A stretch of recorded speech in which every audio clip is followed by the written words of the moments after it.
Hello students, आज हम करेंगे डेड मैन्स पाथ का पार्ट 2, जो कि इसका लास्ट पार्ट है। हमने अब तक जो स्टोरी पढ़ी उसमें टीचर माफी मांगते हुए माइकल ओबी से कहता कि सर ये रास्ता इनके लिए बहुत इंपॉर्टेंट है, हालांकि ये रास्ता बहुत ही कम यूज होता है। तो माइकल ओबी ने क्या कहा देखते हैं। And what has that got to do with the school, asked the headmaster.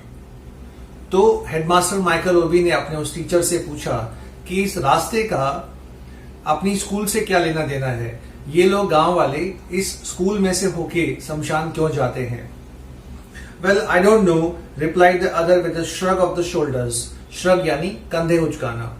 तो उस टीचर ने कहा सर मुझे नहीं पता, but I remember there was a big row some time ago when we attempted to close it. लेकिन मुझे याद है कि एक बार हमने इस रास्ते को बंद करने की कोशिश की थी। उस वक्त बहुत बड़ा बवाल खड़ा हुआ था, बहुत हंगामा हुआ था। That was some time ago, but it will not be used now, said Obi as he walked away. तो माइकल ओबी वहां से गुजरते हुए उसने कहा कि ये पुरानी बात हो गई, अब ऐसा नहीं होगा। What will the government education officer think of this when he comes to inspect the school next week? अगले वीक जब गवर्नमेंट एजुकेशन ऑफिसर यहाँ इंस्पेक्शन के लिए आ रहा है स्कूल में, और वो देखेगा कि गांव वाले स्कूल के अंदर से होते हुए जा रहे हैं, तो क्या सोचेगा वो।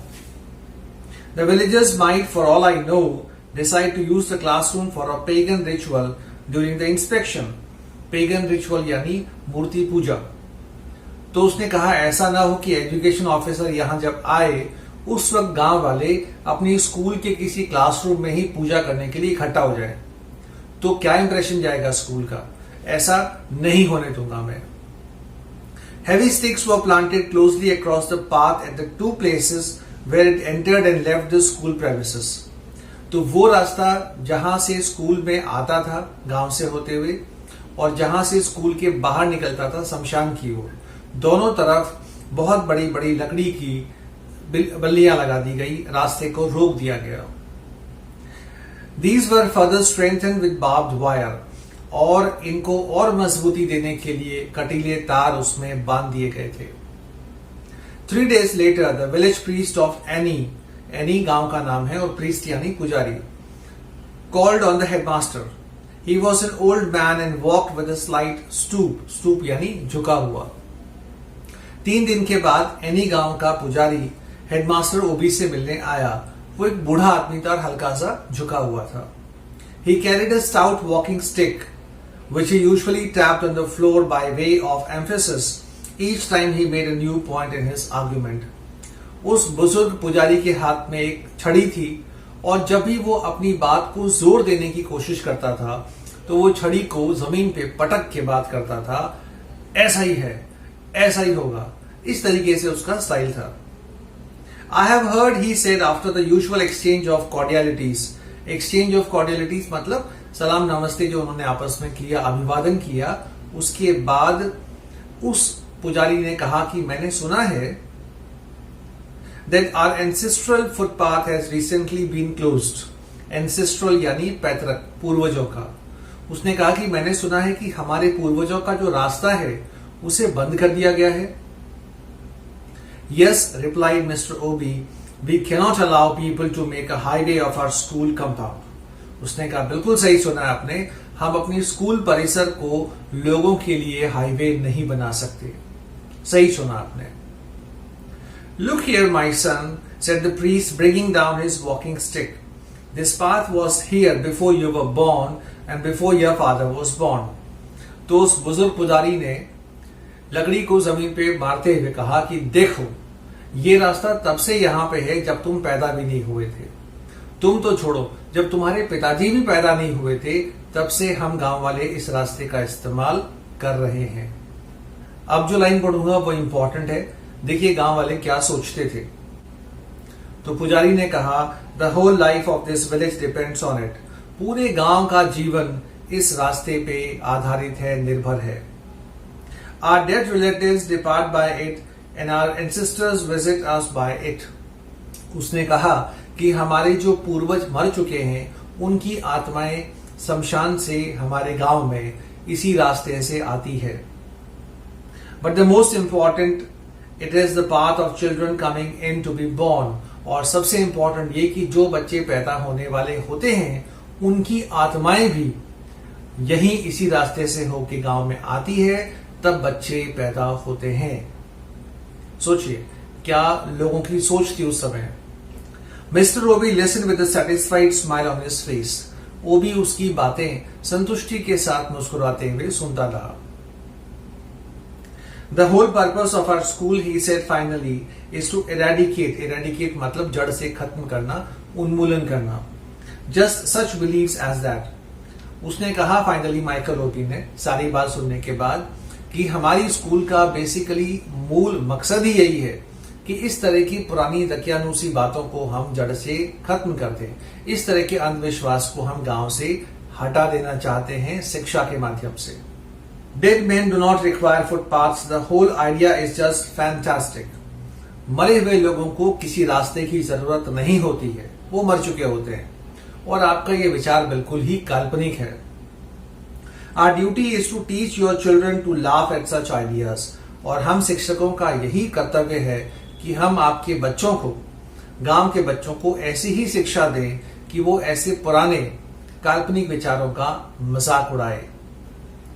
What you say may be true, replied the priest, but we follow the practices of our fathers. तो पुजारी ने कहा कि हो सकता है जो आप कह रहे हैं वो सच हो, लेकिन हमारे दादा परदादा, हमारे पूर्वज इसी प्रकार उन्होंने जीवन यापन किया है, यही उनकी सोच थी और हमारी भी सोच बिल्कुल वैसी ही है। If you reopen the path, we shall have nothing to quarrel about. Quarrel means झगड़ा। What I always say is, let the hawk perch and let the eagle perch, he rose to go. और उसने जाते जाते कहा कि मैं सिर्फ ये चाहता हूं कि आप इस रास्ते को फिर से खोल दीजिए, उसके बाद आपके और हमारे बीच झगड़े की कोई वजह नहीं होगी। और मैं ये सोचता हूं कि अगर एक घाट पर शेर और हिरण साथ में पानी पीते हैं तो बढ़िया है, उनमें झगड़ा करने की जरूरत नहीं है। यानी उसके कहने का मतलब था कि अगर आप रास्ता खोल दोगे तो हम गांव वाले आपसे झगड़ा नहीं करेंगे। I am sorry said the young headmaster, but the school compound can not be a थॉरोफेयर। थॉरोफेयर यानी आम रास्ता। माइकल ओबी ने कहा पुजारी से कि मैं माफी चाहता हूं, हम अपनी स्कूल कंपाउंड को, स्कूल परिसर को आम रास्ता गांव वालों के लिए नहीं बना सकते। It is against our regulations. I would suggest you construct another path going around our premises. ये हमारे नियमों के खिलाफ है। मैं तो आपको ये सुझाव दूंगा कि आप एक और रास्ता बना लीजिए जो स्कूल के पास से होके जाता हो शमशान तक। We can even get our boys to help in building it. I do not suppose the ancestors will find a little detour too burdensome. Burdensome यानी भारी। उसने कहा कि आप एक रास्ता दूसरा बना लीजिए जो स्कूल में से होके नहीं बल्कि स्कूल के पास से जाता हो, और इस काम में हम स्कूल के विद्यार्थियों की भी मदद ले सकते हैं। वो भी आपको मदद करेंगे रास्ता बनवाने के लिए, और वैसे भी मरे हुए लोगों की आत्माओं को थोड़ा सा घूम के जाने में क्या परेशानी है। I have no more words to say, said the old priest already outside. तब तक वो पुजारी बाहर जा चुका था। उसने जाते जाते वहीं से कहा कि मुझे इसके अलावा कुछ और नहीं कहना है। 2 days later, a young woman in the village died in childbirth. और देखिए स्टूडेंट, संजोग देखिए, 2 दिन के बाद ही उस गांव में एक महिला प्रसव के दौरान उसकी मृत्यु हो गई। A diviner was immediately consulted. Diviner यानी पुजारी, संत। तो तुरंत गांव के लोगों ने एक पुजारी को, ओझा को बुलाया। And he prescribed heavy sacrifices to pacify ancestors insulted by the fence. Pacify यानी शांत करना, sacrifice यानी बलिदान। तो उस पुजारी ने कहा कि जब से इस स्कूल के आने जाने के रास्ते में तारबंदी लग चुकी है, कटीले तार लग चुके हैं, रास्ता अवरोधित हो चुका है, तब से ही पूर्वजों की आत्माएं क्रोधित हैं और इसीलिए उस महिला की मृत्यु हुई है चाइल्ड बर्थ के दौरान। और अब उन आत्माओं को हमें सैक्रिफाइस, कुछ न कुछ त्याग करके शांत करना पड़ेगा। आत्माएं रुष्ट हैं, क्रोधित हैं। अब देखिए इसका परिणाम। ओबी woke up next morning among the ruins of his work. Ruins यानी खंडहर।